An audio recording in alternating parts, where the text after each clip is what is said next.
என்னுடைய கேள்வி, மதத்திற்கும் முக்தி அடைவதற்கும் ஏதாவது தொடர்பு உண்டா? ஷிரடி சாய்பாபாவுடைய முற்பிறவி கபீர்தாஸ்ன்னு சொல்லியிருக்கோம். ஸோ அந்த கபீர்தாஸுங்கிறதே ஒரு தாமரை குளத்தில் கண்டெடுக்கப்பட்ட குழந்தையை ஒரு முஸ்லீம் தையல் தொழிலாளி வளர்த்தது. அதனால் இந்த வாசனைகள்னு ஒன்று இருக்குது. போன ஜென்மத்தினுடைய விட்டக்குறை தொட்டக்குறை அடுத்த பிறவியிலும் தொடரும்ங்கிறது. ஸோ கபீர்தாஸாக இருந்தவர் ஷிரடி பாபா வராரு. அப்போ அந்த முஸ்லீம் ஸ்மெல் இருந்தது முற்பிறவியில். அதனால் அவர் ஷிரடி சாய்பாபா வர்றபோதும் அந்த தொடரை இருந்தது. உங்களுக்கெல்லாம் சினிமா இசையமைப்பாளர் ஏஆர் ரஹ்மான் தெரியும். அந்த ஆளும் பிராமணன் தான். ஆனால் அந்த ஆளுக்கு உடம்பு சரியில்லாமல் போய் ஒரு தர்கா கூட்டின்னு போய் உடம்பு நல்லான்றதுனால அந்த தர்காவில் இருந்த மகான் பேர் ரஹ்மான், அதை வச்சாங்க. So Brahmin even today is AR Rahman. இதுக்கு அவனுக்கும் அந்த மாதிரி ஏதாவது ஒரு கனெக்ஷன் இருந்திருக்கும். இதுக்கு முற்பிறவிகளில் அந்த மாதிரி கனெக்ஷன் இருந்திருக்கும். அண்ட் அடுத்த கேள்வி மணி சார் கேட்குறது, அடைவதற்கு ரிலிஜனுங்கிறது தடையாக இருக்குமான்ட்டு. ஃபர்ஸ்ட் ஆஃப் ஆல் ரிலிஜன் ஒன்று கிடையவே கிடையாது. இட்ஸ் எ கல்ட், அவ்வளோதான். ஒரு முகமது நபியை பிடிக்குது, அவருடைய ஃபாலோவர்ஸ் எல்லாம் ஒரு குரூப்பாக வராங்க, அவங்கள இஸ்லாமிக் சொல்லிக்கிறாங்க. ஜீசஸ் கிரைஸ்ட் அவருடைய ஃபிலாசபிஸ் பிடித்தவங்கெல்லாம் கிறிஸ்டியன்ஸுன்னு சொல்லிக்கிறாங்க. மத்வாரோட பிடித்தவங்கெல்லாம் மாத்வாசன் நிற்கிறாங்க. ராமானுஜர் பிடிச்சவங்கெல்லாம் விசிஷ்டாத்வைத்தம் சொல்லிக்கிறாங்க. ஆதிசங்கரர் பிடிச்சவங்கெல்லாம் அத்வைத்தம் சொல்லிக்கிறாங்க. இப்போது ஷிரடி சாய்பாபா பிடிச்சவங்க இருக்காங்க, சத்ய சாய்பாபா பிடிச்சவங்க இருக்காங்க, பரமாச்சாரியாரை பிடிச்சவங்க இருக்காங்க, ராகவேந்திர பிடிச்சவங்க இருக்காங்க. அவங்களே யார் ஃபாலோ பண்ணுறாங்களோ அது ஒரு விதமான ஒரு கல்ட், அது அவ்வளோதான். I like him for so many reason, so I am hook to him, I am attach to ஹிம்ங்கிற மாதிரி. It's a type of a hero worship. நிஜமாக பார்த்தா ஏகன் அநேகன், ஒரே ஒரு எலக்ட்ரிசிட்டி தான் மைக்காகவும் ஃப்ரிட்ஜாகவும் டோஸ்டராகவும் விளக்காகவும் ஃபேனாகவும் இருக்குது. அது மாதிரி ஒரே ஒரு கடவுள் தான் இந்த உலகத்தில் எல்லாமாகவும் தெரிகிறார், அவ்வளோதான். அட்ரஸி யாரோ அவருக்கு தான் அந்த லெட்ரு போய் சேரும், அந்த பார்சல் போய் சேரும். நீங்கள் எந்த ஊர்லேருந்து போட்டாலையும் எந்த போஸ்ட் பாக்ஸ்லேருந்து போனாலையும் யாருக்கு அட்ரஸ் எழுதியிருக்கீங்களோ அவருக்கு தான் போய் சேரும். அப்போ only one addressee is there called God. நீங்கள் இஸ்லாமுங்கிற பொட்டி, கிறிஸ்டியனுங்கிற பொட்டி, ஹிந்துங்கிற பொட்டி, எந்த பொட்டியில் போட்டாலையும் அவருக்கு தான் போய் சேரும். அதனால் ஏகன் அநேகன். தெய்வம் உண்டென்றிரு, அது ஒன்றென்றிரு. கடவுள் இருக்குன்னு நம்பு, அது ஒன்று நம்பு, சும்மா அடிச்சுக்காத. தெய்வம் பல பல சொல்லி பகை தீயை வளர்ப்பவர் மூடர். நிறைய கடவுள் இருக்குன்னு ஒருத்தன் அடிச்சுக்க சொல்கிறான் இல்லையா, அவன்லாம் முட்டாள் அப்படின்னு பாரதியார் சொல்கிறார்.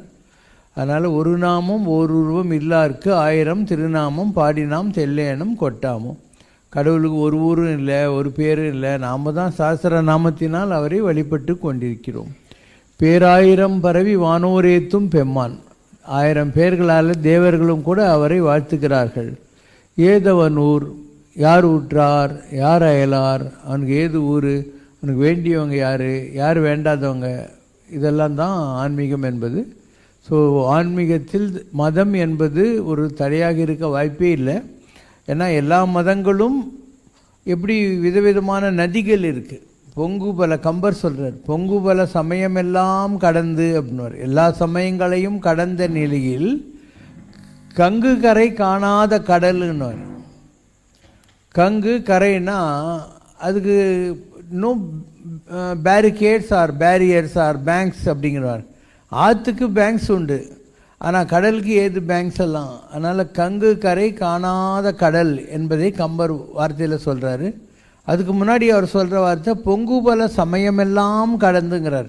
எல்லா விதமான ரிலிஜனையும் தாண்டின ஒரு விஷயம் இருக்குது, அது கடல் மாதிரி, அதுதான் கடவுளுங்கிறார். இப்போ இன்றைக்கி ஒரு நர்மதை, தபதி, காவேரி, கோதாவரி, கிருஷ்ணா, இதெல்லாம் நதிகள், ட்ரிபியூட்டரிஸ், அதனுடைய ட்ரிபியூட்டரிஸ் கூட இருக்கும். அண்ட் அந்த நதிகள் உற்பத்தி ஆகிற இடத்துக்கும் அது ஓடுற இடத்துக்கும் சம்மந்தமே இருக்காது. பிரம்மபுத்திரா எங்கேயோ சைனாவில் தோன்றுகிறது, இந்தியாவில் பாய்கிறது.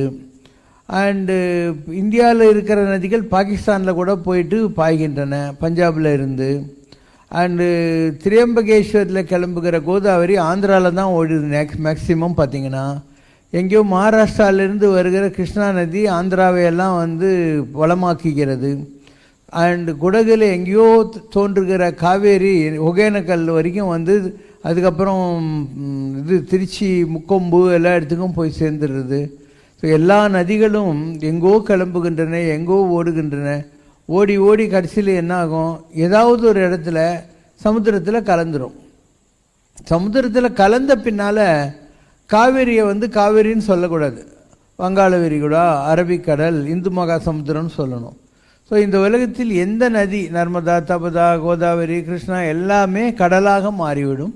கடலாக மாறின பின்னால் அதுக்கு வேறு வேறு பேர், red C, Caribbean ocean, Pacific ocean, Atlantic ocean. அப்படி நிஜமாக பார்த்தா எல்லா ஓஷனும் ஒன்றே தான். உலகத்தில் இருக்கிறது ஒரே கடல் தான். அதுக்கு நடுவில் வேணால் 20% or 8% பூமிகள் மிதந்து கொண்டிருக்கின்றன, மலைகளும் பாலைவனங்களும் இருக்கின்றன. And there is nothing called as a single ocean. It's a combined ocean which has been eroded by this earth, கால போக்கில், and a phase of geographical change. அது அதனால் நீங்கள் உங்களுடைய வசதிக்காக அது அரபிக்கடல், இந்து மகா சமுத்திரம், பசிபிக் கடல், கருங்கடல்னு சொல்கிறீங்களே தவிர உண்மையில் எல்லா கடலும் ஒரே கடல் தான். அதனால் எதுவும் உண்மை அல்ல. உலகத்தில் நதிகளைப் போல நம்முடைய ஆத்மாக்கள், எல்லா ஆத்மாக்களும் சென்று சேருகிற ஒரே ஒரு சமுத்திரம் இருக்குது. அதுக்கு பேர் பரமாத்ம சாகரம், கடவுள் இயங்கக்கூடிய சாகரம். ஸோ எந்த வகையிலும் தடையாக இருக்காது. ரிலிஜன் என்பது தடையாக இருக்காது.